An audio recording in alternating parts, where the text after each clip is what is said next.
projeto de paisagismo é um projeto complementar ao projeto de arquitetura. É de extrema importância em vários casos. Ele pode dar uma aparência completamente diferente ao seu projeto. Pode também funcionar, por exemplo, como um limitador de terrenos, onde você não possa, por exemplo, botar muro, então você pode usar uma cerca verde. Tudo isso vai ser ditado pelo projeto de paisagismo. Duas formas da gente contratar um projeto de paisagismo, tá? A gente, como arquiteto, fazer esse projeto, se você tiver esse conhecimento técnico, né, essa condição de estar desenvolvendo esse projeto, ou contratar um profissional que pode ser arquiteto, botânico, né, que tenha a especialização ou que tenha a prática do projeto paisagístico.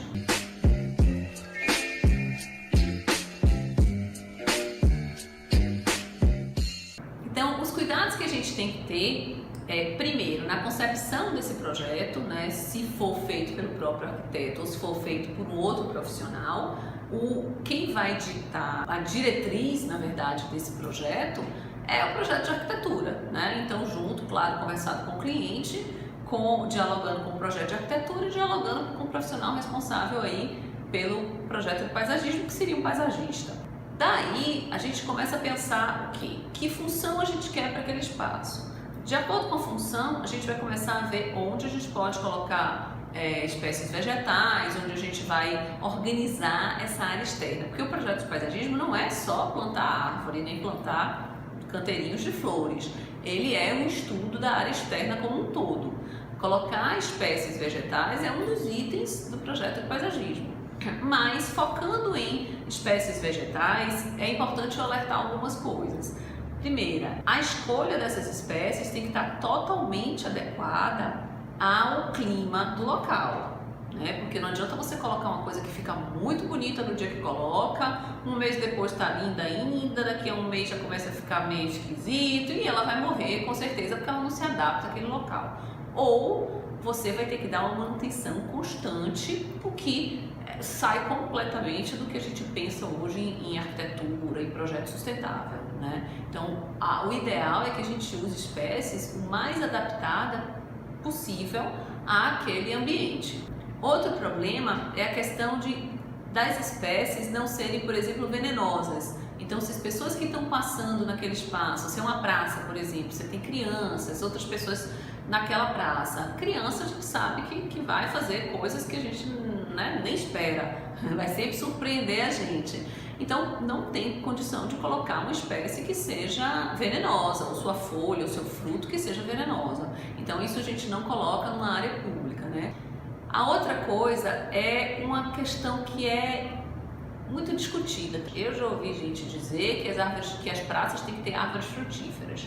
Ao mesmo tempo, no meu conceito, é que a área pública nem pode ter uma árvore frutífera. A árvore vai estar sujeita às pessoas quererem pegar aqueles frutos, tá? Então, às vezes, você vai ter gente jogando pedra para derrubar uma manga, por exemplo, ou a manga caindo sozinha, atingindo alguém que está numa praça, que está passando naquele momento, um coco, né? Então, na hora que você bota numa área pública árvores frutíferas, você vai ter que ter uma administração municipal fazendo uma manutenção assim, muito constante para tirar todos esses frutos, para evitar que eles amadureçam e caiam e atinjam as pessoas. E além disso, que as pessoas também não tentem pegar esses frutos de algum jeito, ou subir numa árvore e se machucar, ou jogar uma pedra e atingir a pessoa que está do outro lado. Então, uma coisa a se pensar é bem importante, quando a gente pode usar uma árvore frutífera. Às vezes não é recomendado a gente usar nem perto do muro de um condomínio, por exemplo, porque as pessoas que estão passando lá de fora,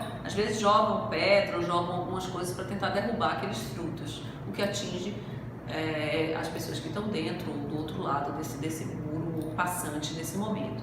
Então, uma coisa que a gente tem que ter muito cuidado. Outra coisa é o tamanho dessas mudas que você vai botar. Lembre que vegetação cresce.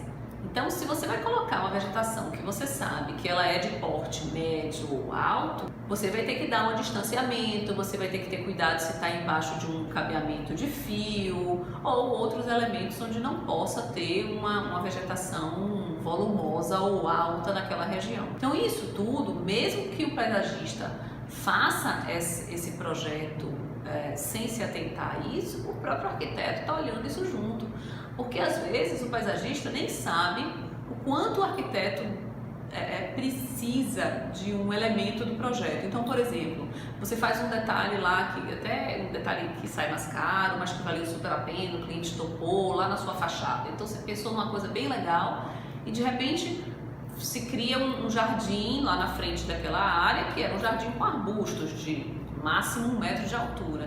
E de repente esses arbustos crescem e crescem e crescem e viram árvores, né, de 2 metros, 2,40 metros, e aí começa a cobrir todo o trabalho que você fez na sua fachada.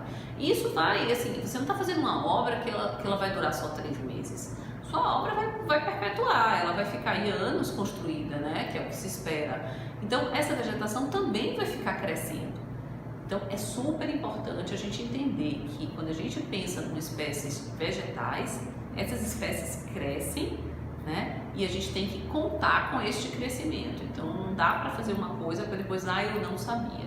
Então isso é muito importante, mesmo que o arquiteto tome a frente e faça um projeto de paisagismo, é muito importante ele ter esse conhecimento.